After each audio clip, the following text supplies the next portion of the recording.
Okay, so one of the other things that actually does happen quite often in stores is when I ring in a bill and I want to pay with credit or debit card, and I hit settle, and instead of hitting credit or debit, I accidentally just hit enter right away.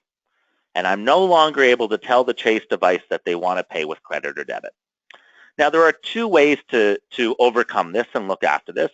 I don't want to say one's a proper way, either one is a preferred method. If I was to ring in this entire bill again, just so that the customer can pay, and then I go credit, debit, and then I hit enter, I have to remember that I have the first bill in my system that was closed to cash that I'm then going to be short at the end of my shift if I don't do anything about it. So although this method may work, I also might forget to void that first bill, and then I'm going to be short. So I don't consider this the proper way. I consider this an alternative way. I feel that the proper way would be exiting out of my order screen. I'm not ordering any more food. I've already ordered the food. It's already in the kitchen, so I need to leave this screen and go back to my main menu. All the bills that we ring in are going into my server bills. Now, I'm signed in with Daycash, and it shows me down at the bottom of the screen what I'm signed in with. When I go into server bills, I'm going to see my bills, the user that is signed in. Sometimes when I come into this screen, I'm going to see my open bills. Sometimes when I come into this screen, I'm going to see my closed bills. It actually remembers the last time you were in this screen. And down here, it's actually showing you what you're looking at. So it's status, I'm looking at open bills. This is actually a button. So when I select this, I'm able to tell the system, what do I want to look at? Well, I want to look at closed bills. And I will see all my closed bills that Daycash entered in. And automatically it sorts by time, but I can sort by any of these fields I want. I can sort by name, transaction, time, whatever I need to. I might just want to print a copy of the bill. I select this bill here and I want to hit print. It will print an extra copy of the bill.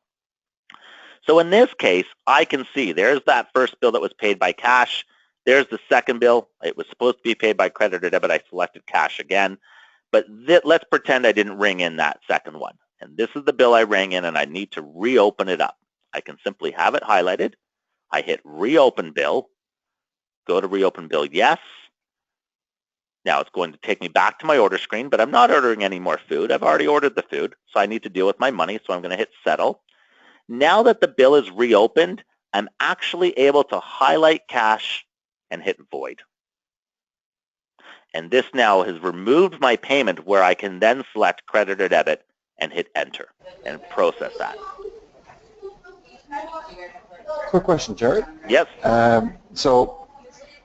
If earlier when you were doing the refunds, you said, say for example, someone orders an 8-piece piece, they pay for it, all of a sudden they get a call that says, oh no, honey, bring home a 13-piece.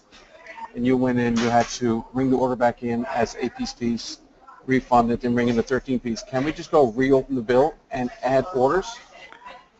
But if they're changing it from an 8 to a 13, you would literally be reopening the bill, voiding the item, and then ringing in an item. It's actually more steps than simply just doing a refund.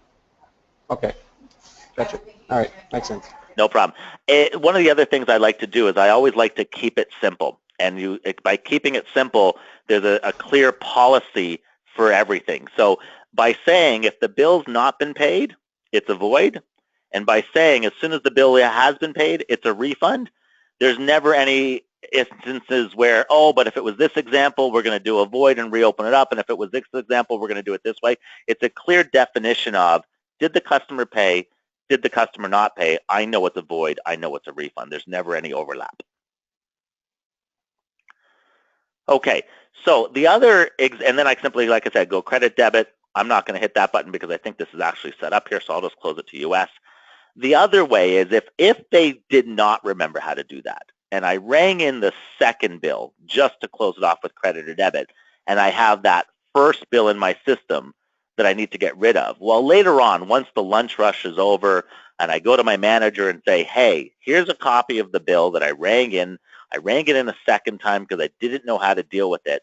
The manager can still go back to this screen here, go back in time where they can actually see two bills rung in back to back. Oh, okay, the cashier's telling me the truth. They rang in a second time and closed it off properly.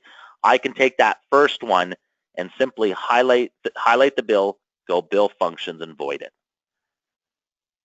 And in this case, the server made a mistake.